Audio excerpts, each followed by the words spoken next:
31st of August 1980 ọjọ́ Sunday ni òjò yẹn bẹ̀rẹ̀ ní àárọ̀ ní nǹkan bíi aago 9 lóko pọ́ ọkàn bẹ̀rẹ̀ sí ní fọ́n ṣe díẹ̀ but ó fi di around 9 àti ń gbọ́ news pé omíyalé mọ̀ ti ṣẹlẹ̀ nǹkan bó la ṣe fẹ́ ìlẹ̀ wọnú ẹ̀ mọ́ òjò yẹn ti pọ̀ àwọn parents bàbá àti mọ́dà mi wọ́n dẹ̀ wà ní òkè ilé yẹn wọ́n wà ń bẹ̀ ẹnìkan kò lè jáde mọ́ onígbà lè bá sáàmù sá pé ẹnu kì í yọjú sí wọn ni níbo níbi 10 news ti gbàgbóró pé omíyalé ti ṣẹlẹ̀ ó lẹ̀ lágbára gan o gbogbo ogun pátá gbogbo ẹ̀ ló ti bàjẹ́ sáwọn parents mi ò ti ní.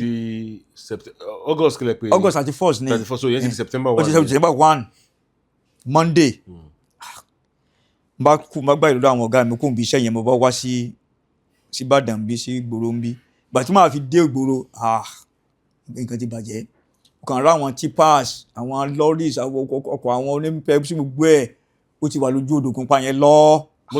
mọ́tò ńláńlá odò gbé sókè ó ti gbé sókè tó ti wọ́ kó ń bí ọ wà. bó làwọn parents mi ìgbà tí màá dé àwọn parents mi wà ní òkè àwọn méjèèjì wà ń bẹ̀ àwọn tenants náà wà pẹ̀lú wọn tí wà lókè ìsàlẹ̀ sẹ́ni kan lé ìjọba ọ̀sìn sálẹ̀ àpá gbogbo wọn láwọ́ dànù gbogbo wọn láwọ́ lọ bẹ́ẹ̀ ilé yẹn strong débi pé àwọn ilé iwájú ẹ̀ dà wó àwọn ilé tó wà lẹ́gbẹ̀ẹ́ tó ń wó bẹ́ẹ̀ tí wá yìí nìkan ni ò wó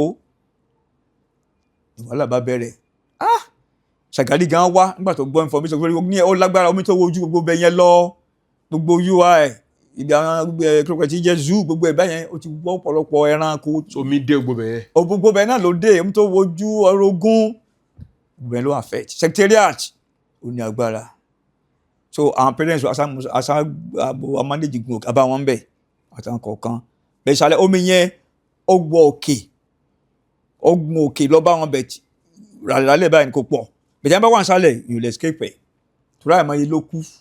àwọn èèyàn kú gan gidi 1980 only the worst since 1950 tí omi ti ń jà Ìbàdàn the worst ní Ìbàdàn kò sí méjì ẹ̀.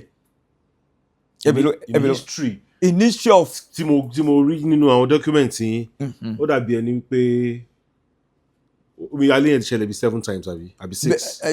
7 times. 7 times. a máa mú bọ̀ bẹ́ẹ̀ ni 7 times. ó ṣẹlẹ̀ 50 tí máa wo record mi máa. mo list ẹ̀ síbẹ̀. 50s wà because after 1980 yẹn ó ti padà ó ṣẹlẹ̀ ní. 60 63 78 80 then 2011 yẹn recent. Okay. Is it the same omi Ògùnpa náà ni. ṣe èwo ń bẹ̀. ti èyí tó ṣẹlẹ̀ last year. ti 2011. 2011. ẹ̀rọ ó rà ń pé Ògùnpa ò flood mọ́ nígbà yẹn. kò flood mọ́. ó ti ń free.